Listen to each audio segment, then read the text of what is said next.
కొన్ని కొన్ని మొక్కలు చూసేందుకు భలే హాయిగా ఉంటాయండి.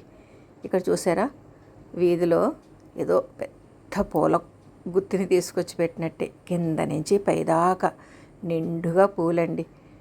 తెల్లగా చిట్టి చిట్టి కాడలతోటి ఎంత బాగుంటాయో.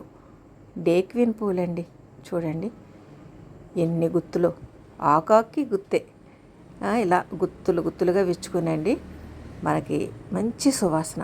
డేక్విన్ కాబట్టి మార్నింగ్ టైంలో బాగా వస్తుందండి వాసన.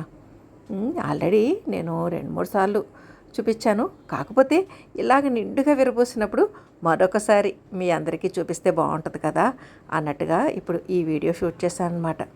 మొన్నే ప్రూన్ చేసేసానండి కింద కొమ్మలన్నీ. అయినా కానీ మళ్ళీ చిట్టి చిట్టి చిగుళ్ళు వచ్చేసినాయి. వాటికి కూడా పూలే. ఇలా మొత్తం ప్రతి కొమ్మకి, రెమ్మకి, ఆకాకి పూలేనండి. ఎంత కన్నుల పండుగగా ఉందో.